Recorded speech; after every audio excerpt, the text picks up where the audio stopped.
Jamestown in the 1600s was home to just a few hundred colonists, yet it became the foothold that would eventually reshape an entire continent. Founded in 1607 by the Virginia Company, this tiny settlement on the banks of the James River was England's answer to Spanish colonial power in the New World. It was a place of desperate hope, constant danger, and the beginning of American history as we know it. Now, I want to show you something unique. In this video, I use modern AI tools to bring historic paintings, engravings, and prints to life.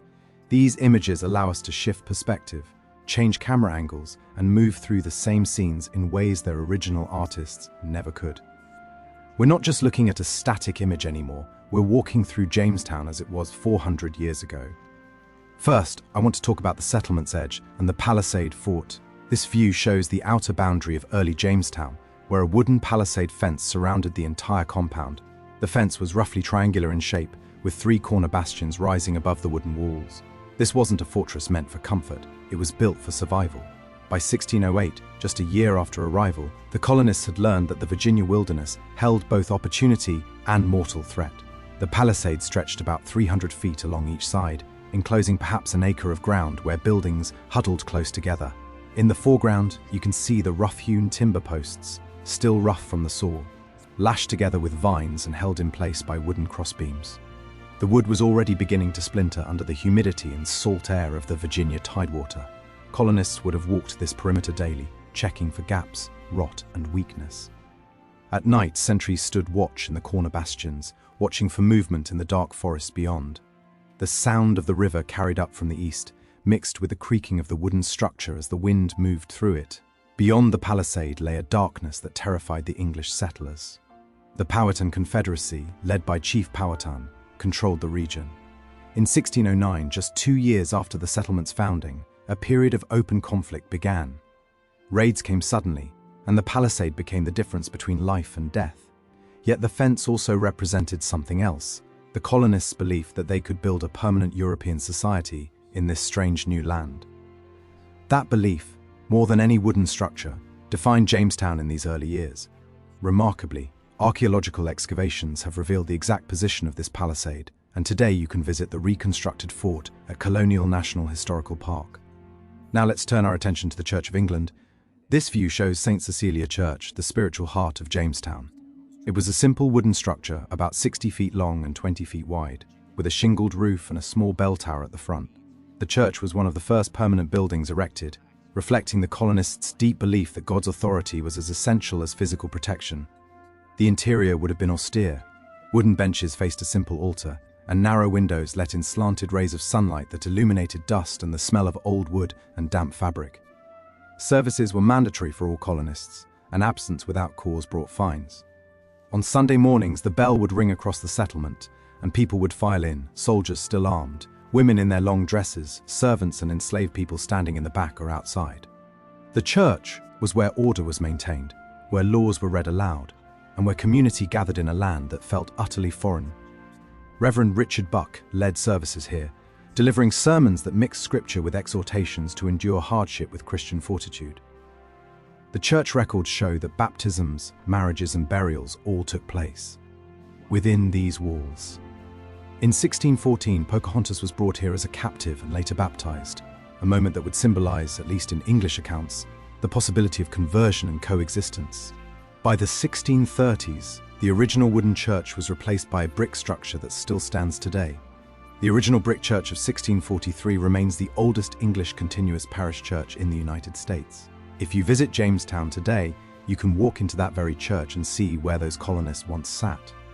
Now, the governor's house and government headquarters. This view shows the residence and office of the colonial governor, the most powerful man in Jamestown. By the 1610s, governors like Thomas Dale and George Yeardley ruled the colony with near absolute authority. The governor's house was larger than most dwellings, a 2-story wooden structure with a brick chimney, large windows with shutters, and a fenced yard. It sat at the heart of the settlement, visible from nearly every corner. The governor conducted business in a front room, lined with maps, ledgers, and documents detailing everything from crop yields to troop movements. Here, decisions were made that affected every colonist's life. Sentences were handed down, whippings for insubordination, banishment for theft, execution for rebellion. The governor also negotiated with Native American leaders, sending messages and receiving delegations in formal meetings designed to assert English authority and superiority. Inside, the governor and his family lived in relative comfort compared to other settlers. They had tables, chairs, perhaps a bed with a mattress, luxuries most colonists lacked. Food was more abundant in the governor's house, including meat, fresh vegetables, and wine imported from England or the Caribbean. Yet even the governor lived with constant uncertainty. Supply ships from England were unpredictable, arriving once or twice a year. Disease, crop failure, and attack from indigenous peoples were ever-present threats.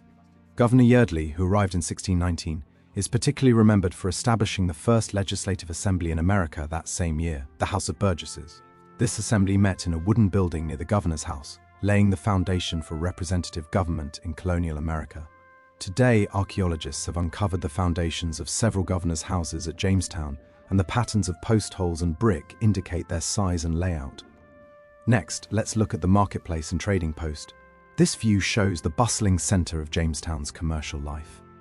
The marketplace was an open area, perhaps 50 feet square, surrounded by wooden stalls and a few permanent structures used for storage and trade.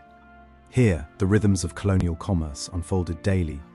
Traders from the Virginia Company would arrive with goods from England: metal tools, cloth, beads, and weapons. Colonists brought crops they'd grown, furs from hunting and trading with Native Americans, and goods they'd crafted themselves. The air would have been thick with the sound of negotiation, the smell of salt pork and dried fish, and the sight of people moving between stalls examining goods. Tobacco arrived here as well, the crop that would transform Jamestown's fortune. By 1612, John Rolfe had successfully cultivated a variety of tobacco that was far superior to the native species. Planters realized they could sell it for extraordinary profit in England. Within a decade, tobacco had become Jamestown's economic lifeblood. Settlers who had arrived hungry and desperate now saw a path to wealth. Men who had survived the starving time, the winter of 1609-1610, when colonists were reduced to eating leather, rats, and possibly each other, now dared to dream of prosperity. The marketplace was also where enslaved and indentured people were bought and sold. The first documented Africans arrived at Jamestown in 1619, brought by English privateers and sold to colonists. TS for labor. The marketplace reflected Jamestown's growing complexity. It was a place where global trade networks converged, where fortunes could be made, and where human beings became commodities. By the 1630s, this marketplace had grown more organized, with permanent buildings and regulated trading practices. Now, the river and docks at the James River port. This view shows the eastern edge of the settlement, where the James River provided both lifeline and barrier. The docks were a collection of wooden wharves extending into the water, where ships, ranging from small shallops to larger ocean-going vessels, tied up for loading and unloading. In the morning light, you'd see the water dark and muddy, with the smell of salt, seaweed, and fish rising from it. Workers loaded casks of tobacco onto small boats that would be rowed to waiting ocean-going ships anchored in deeper water. Supply ships from England arrived with precious cargo: grain, tools, clothing, and news from the mother country. The sight of a ship's sail on the horizon meant survival for a hungry colony. The river was also a highway to the interior. Colonists used boats to explore upriver, searching for passage to the Pacific, for gold, for fertile land. Native Americans also used the river for travel and trade, and the waterfront became a zone of contact and sometimes conflict between English and Powhatan peoples. In summer, the river was crowded with activity. Fishing provided food, and small boats darted between anchored ships. In winter, cold rain and occasional ice made the work dangerous. Men fell into the water and drowned, boats overturned. The river, which promised connection to England and to the wider world, also demanded constant respect and caution. By the 1620s, the dock area had expanded significantly as tobacco exports grew. Ships carried thousands of pounds of the leaf across the Atlantic, returning with goods that made life in Jamestown slightly more bearable. Today, the James River still flows past Jamestown, and visitors can stand on the water's edge and imagine the small boats and large ships that once crowded this same shoreline. Let's examine colonist housing and wooden structures. This view shows the cramped residential area where most colonists lived. Unlike the governor's house or the church, these were small, hastily constructed wooden dwellings, often no more than 15 feet square. Walls were made from upright wooden posts, with gaps between them that were caulked with clay and twigs. The roof was thatched or shingled, always prone to leaks. Inside, a single room served as bedroom, kitchen, and living space, A family might have a simple bed, a table, a few stools, and a hearth for cooking. There was no privacy, no space to escape the presence of others. In winter, families huddled near the fire for warmth, breathing in smoke that filled the room before finding its way out through a hole in the roof. Disease spread rapidly in these conditions. Malaria, dysentery, and typhoid were endemic to the Virginia tidewater. In the summer months, colonists fell ill by the dozens. The combination of damp conditions, poor sanitation, and the presence of disease-carrying mosquitoes created a deadly environment. Many colonists who survived the voyage died within their first months or years in Virginia. Yet these houses also represented hope. Colonists who owned their own dwelling had invested in the colony's future. They were no longer temporary residents. They were building lives, even if those lives were precarious and often short. By the 1620s, housing in Jamestown improved slightly. Some colonists built brick houses, which were more durable and less prone to fire, but the majority continued to live in wooden structures, vulnerable to disease, fire, and the elements. Archaeologists have uncovered thousands of artifacts from these homes, pottery, tools, coins, and personal items that reveal the daily lives of ordinary colonists. Now, the tobacco fields and labor zones. This view shows the landscape extending west from the palisade, where vast fields of tobacco stretched toward the forest. The plants grew tall, with large leaves that had to be carefully tended. By the 1620s, tobacco had spread across hundreds of acres surrounding Jamestown, and it required massive amounts of labor. In the foreground, you see workers bent over the plants, some English colonists, some indentured servants, some enslaved Africans. The work was brutal, conducted in the heat and humidity of the Virginia summer. Insects swarmed around the fields, carrying disease. The soil was rich but unfamiliar, requiring constant experimentation to understand how to grow crops successfully. The tobacco industry created a hunger for labor that would have devastating consequences. English indentured servants, men and women who had sold themselves into service for 4 to 7 years in exchange for passage and land, arrived in ever-increasing numbers. By the 1630s, hundreds of indentured servants worked the tobacco fields. When their service ended, many received land grants, becoming small planters themselves. Others, unable to afford land or tools, remained in a state of precarious poverty. The arrival of enslaved Africans in 1619 marked the beginning of a different trajectory. Unlike indentured servants, these people were not bound by contract to a term of service. Over the course of the 17th century, slavery gradually became racialized. The children of enslaved people were born into slavery, and laws were passed that made slavery hereditary and permanent for people of African descent. The tobacco fields, for all their economic importance to Jamestown, were built on a foundation of human exploitation that would have consequences stretching across centuries. Today, visitors to Jamestown can see reconstructed tobacco fields that demonstrate the methods colonists used to grow and harvest the crop. Next, let's look at the guard tower and defense works. This view shows one of the corner bastions of the palisade fort, rising perhaps 20 feet above the ground. The tower was wooden, built from sturdy posts and reinforced with crossbeams. Inside, narrow windows allowed sentries to observe the surrounding forest and river. A few men would rotate through duty here, watching for movement, for smoke signals, for any sign of danger. The guard tower represented the constant state of alert in which Jamestown existed. Colonists lived with the knowledge that they were vastly outnumbered by Native Americans who viewed them as invaders.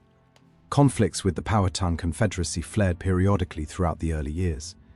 In 1622, in what English colonists called the Massacre, the Powhatan launched a coordinated attack that killed nearly a third of the colonial population, about 347 people. After that attack, Jamestown's defenses were reinforced. The palisade was rebuilt with greater care, new bastions were constructed, and the garrison was increased. Colonists became even more suspicious of Native Americans and more eager to expand the colony's reach into indigenous territories. The guard tower then was not just a defensive structure. It was a symbol of English determination to remain in Virginia despite all obstacles. From this tower, sentries watched the line between two worlds, the English colonial world inside the palisade and the Native American world outside. Archaeological evidence shows that the guard towers were rebuilt multiple times over the course of the 17th century, each version reflecting changing military needs and construction techniques. Now, the blacksmith's shop and craftsman's quarter, this view shows a cluster of wooden structures where skilled workers plied their trades. The blacksmith's shop was particularly important. The sound of hammering on anvils would have echoed across Jamestown daily. The blacksmith forged nails, hinges, tools, and weapons essential to the colony's survival and expansion. The shop was hot and smoky, with a forge burning constantly. The blacksmith, standing at his anvil, shaped iron with practiced blows. Apprentices hauled wood for fuel and assisted with the work. Other craftsmen worked nearby, carpenters shaping wood for buildings and ships, coopers making barrels for tobacco and provisions, tanners preparing hides for leather goods. These craftsmen occupied a social position between the common laborers and the planter elite. They had skills that were always in demand, and they could command higher wages or payment in land. Many craftsmen eventually became planters themselves, using their savings to acquire land and slaves. The craftsmen's quarter was also where innovation occurred. Colonists experimented with different construction techniques, trying to adapt English methods to Virginia materials and climate. The carpentry and blacksmithing skills developed in Jamestown would be crucial as the colony expanded and new settlements were established. By the 1630s, Jamestown had attracted skilled workers from across England, creating a community of experienced craftspeople who could execute complex projects. Shipbuilding, fortification, and large-scale construction. Archaeological excavations have revealed the locations of blacksmith shops and other craft areas, identified by scattered iron artifacts and burned earth. Let's turn now to the Native American contact zone and Powhatan trade. This view shows a specific area near the river, where trade with the Powhatan Confederacy took place.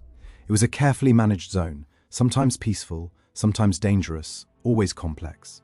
English colonists would meet here with Native American traders, exchanging English goods for furs, food, and other items. The Powhatan Confederacy, led by Chief Powhatan until his death in 1618, was a sophisticated political entity controlling dozens of towns and thousands of people. The English were initially just one small settlement in a landscape dominated by Native American power. Trade was a way of managing the relationship, but it was never based on equality. English traders offered metal tools, glass beads, and cloth, items that had novelty and utility. Native Americans provided furs, corn, and other provisions that were essential to English survival. The relationship became more complex and tragic with the marriage of Pocahontas, daughter of Chief Powhatan, to colonist John Rolfe in 1614. This union was celebrated by English colonists as evidence of the possibility of peaceful coexistence and conversion to Christianity. Pocahontas was taken captive in 1613, and the marriage occurred under duress. She was brought to Jamestown, baptized as Rebecca, and displayed as evidence of English success in colonizing Virginia. The contact zone, in reality, was a place where profound differences in worldview and society collided. Native Americans understood the land as a commons to be used sustainably. English colonists saw land as property to be owned, cleared, and exploited. This fundamental difference made peaceful coexistence impossible in the long term. By the 1620s, after the massacre of 1622, the contact zone became a boundary of conflict rather than trade. English colonists pushed for expansion and subjugation of Native American peoples. Today, the Powhatan peoples continue to exist, and their descendants live in Virginia. The history of Jamestown is also the history of their displacement and dispossession. Now, let's examine the cemetery and disease impact. This view shows the burial ground of Jamestown, a grim reminder of the colony's earliest years. The cemetery was filled with graves, far more graves than the number of colonists would suggest.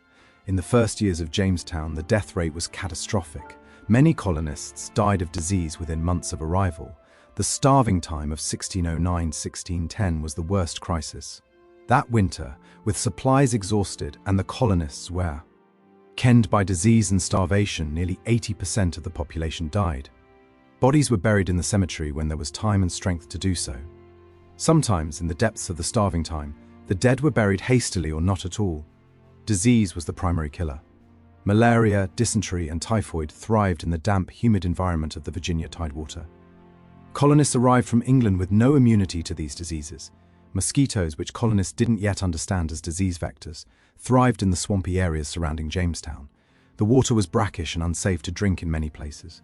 Sanitation was poor, and waste accumulated in and around the settlement. Despite the high death rate, Jamestown survived because new colonists kept arriving. The Virginia Company recruited settlers with promises of land and opportunity. Many came as indentured servants, hoping to gain their freedom and establish themselves after their terms of service ended. Others came fleeing poverty and crime in England. By the 1620s, the death rate had improved somewhat, though disease continued to be a major killer. The cemetery then tells the story of Jamestown's struggle to establish a permanent English presence in Virginia. Each grave represents a person who hoped to build a new life but instead died far from home. Archaeologists have excavated graves at Jamestown and found remains that tell stories of disease, malnutrition, and the brutal reality of early colonial life. Let's look at the streets at dawn, a daily life snapshot. This view shows Jamestown's main thoroughfare in early morning light, before the full heat of the day has set in. The streets are narrow and muddy, lined with wooden buildings that lean slightly, their wooden boards weathered grey by sun and rain. Smoke rises from chimneys as colonists begin their day. A few people are already moving, servants carrying water from the well, workers heading toward the tobacco fields or construction projects, soldiers making their morning rounds. A woman shakes out bedding from an upper window. Dogs and perhaps a few pigs wander the streets searching for scraps. The smell of wood smoke, cooking fires and unwashed bodies hangs in the humid air. This is a moment of relative quiet, before the marketplace becomes crowded, before the blacksmith's hammer begins to ring out. It's a moment when you can imagine the colonists as ordinary people, tired, hungry, hopeful, and terrified in equal measure. The streets were not paved or formally planned in these early years. They were simply paths worn by foot traffic, becoming muddy morasses during the frequent rains. Drainage was poor, creating pools of standing water that bred mosquitoes. In summer, the smell was overwhelming. In winter, mud froze into hard ruts. By the 1620s and 1630s, some effort was made to organize the settlement more formally. Streets were widened, and a market square was designated.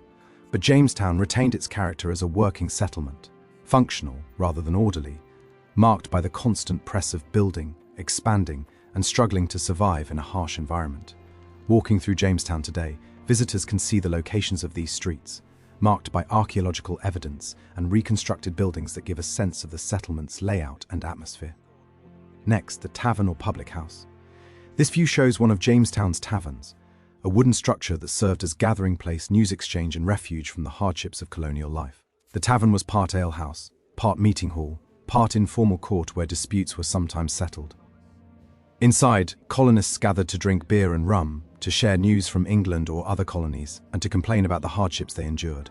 The tavern was where soldiers relaxed after guard duty, where planters negotiated deals, and where transient workers sought company and distraction. The tavern was also where trouble brewed. Drunken arguments could turn violent. Debts were contested and sometimes paid with fists rather than money. Authorities sometimes restricted tavern hours or banned certain colonists from drinking, trying to maintain order in a place where tensions ran high. By the 1620s and 1630s, taverns had become numerous enough that the colonial government regulated them. Tavern keepers had to be licensed, prices were controlled, and colonists were forbidden from spending excessive time drinking instead of working. Yet taverns remained popular and crucial to colonial social life.